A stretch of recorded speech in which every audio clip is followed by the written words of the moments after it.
无人烟，缺少男女，整个世界乏人管理统治。那时桀为母，我无奈之处方舍我九六子妻降凡间。由于天地有定数，子会开天，丑会辟地，寅会需要有人降生。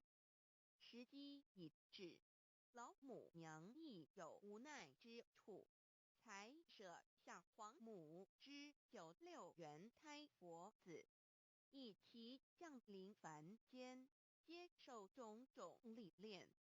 屡次的差元佛东土而下来一次反一次不肯至凡，于是老母娘每次差遣元佛子下凡降临东土，每来一次又回去一次，就是不肯留下来治理凡间东土。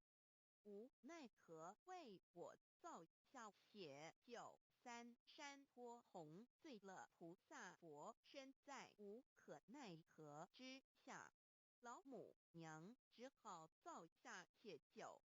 在三山托洪罪了原本就是佛菩萨的原胎佛子，设一个大仙池其来洗澡，趁机会先一邪收回礼天。老母娘还设一个大仙池，好让大家一起来洗澡，趁机会将大家的仙衣仙鞋都收回礼天。众佛子就醒来，不见母面，又不见仙衣鞋，可在哪边？众佛子就醒之后，却见不到老母娘，又不见仙衣仙鞋。为娘我悲痛泪源自呼唤耳，众等速东奔，莫要再敛。老母娘因为要与众元胎佛子分离，故而心中感到悲痛而流泪，并且呼唤众佛子速速往东土而去，千万别再留恋于礼天之舒适自在。若是仙衣鞋交与尔等尔，哪个亦不肯再是临凡老母娘？若把仙衣仙鞋交给元胎佛子，则又没有一个肯降临凡间留下来治理世界。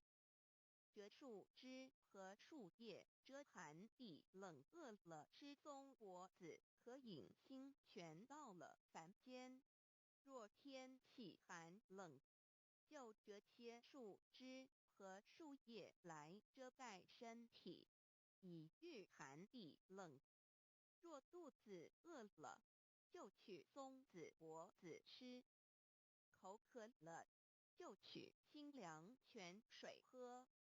众佛子如调回悲哀悲叹，问母我至何时方把家还？众佛子听了老母娘如此吩咐，皆如吊失了魂魄一般，悲伤地哀嚎叹息，纷纷问老母娘：我们到什么时候才能回家呢？母言答：三期末大开普度，清烧书清寂，信清度佛缘。老母娘回答说：等到三期末节大开普度的时候，老母娘会亲自烧书寄信给大家，并且亲自来度化众元胎佛子，告一回家之路。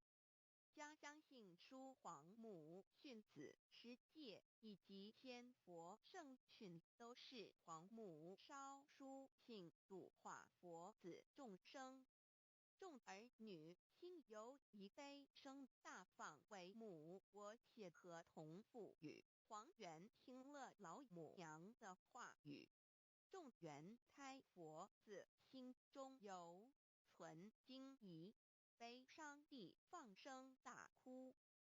老母娘见众佛子如此惊疑悲痛，于是写下了合同给众缘佛子，以作为将来回天之凭证。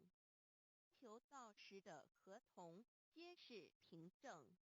自此，我缘佛子东土而奔至世界为男女在地人焉。从此，黄母之缘胎佛子便向东土奔驰而去，点治理世界，或为男，或为女，并传递人间烟火。